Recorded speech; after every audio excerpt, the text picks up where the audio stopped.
This northern gannet is the first known casualty of the Gulf oil spill.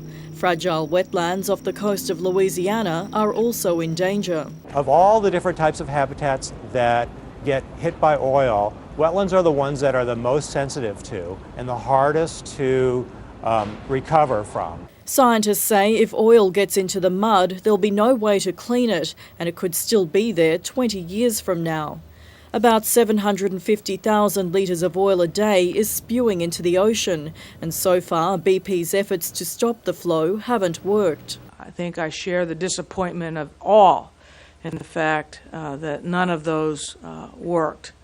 Now we need to move more speedily. The slick is washing up on the Louisiana shoreline and threatens another 500 kilometres of the coast, including Florida.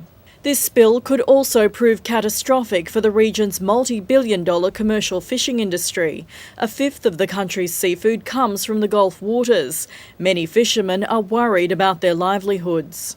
The US government has banned new offshore drilling projects for now, while BP says it'll take responsibility for the disaster, whatever the outcome. Christina Harrison, 9 News. This normally quiet neighbourhood in San Francisco's south was last night a scene of chaos, terror and confusion. Residents heard and felt what was coming before they saw it. Many thought it was a plane crash. All of a sudden, a real loud boom that shook the house. I thought it was an earthquake, but the ground wasn't moving. A steel underground gas pipe ruptured and sparked a series of fires. In the past week or so, we've had the really strong smell of gas. As the flames spread and incinerated homes, fireballs shot hundreds of metres into the air. The first explosion ripped a crater in the ground and melted the bitumen. It was amazing. The hole in the ground is as big as that intersection right there. It's huge. Like other families who were home eating dinner, 14-year-old Ryan Marquez and his 10-year-old brother ran for their lives. We just ran out with nothing but the clothes on our back, but no shoes. We have completed 75% of the property on initial search with the rescue dogs. The other 25% of the residences are still too hot to enter.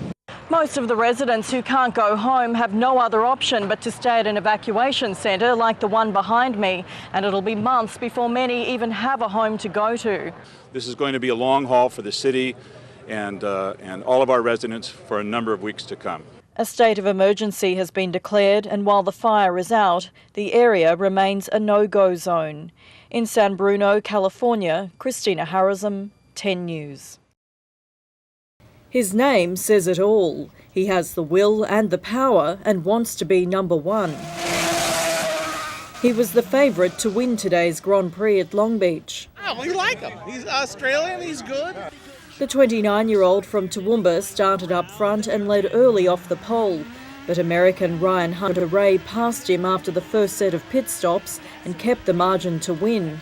Power says gear problems during the 18th lap slowed him down. I thought my race was finished at that point, and two guys went past and then it went in gear, and we were able to keep going. Despite his disappointment, the seasoned driver is still leading the championship. He hoped to make it a record 3, but lost to Penske teammate Elio Castroneves.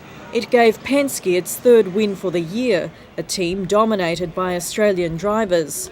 Sydney's Ryan Briscoe is ranked 7th in the series. It's good having a couple of Aussies racing at the front and making a name for our country. Your car has come a long way from racing go-karts with his brothers, so what next for the Sydney hotshot? Maybe NASCAR, but for now he's concentrating on the IRL and tying the knot with longtime girlfriend Elizabeth Cannon. I'm letting her take care of that. I want to focus on racing, and I'll turn up though. Christina Harrison, 9 News.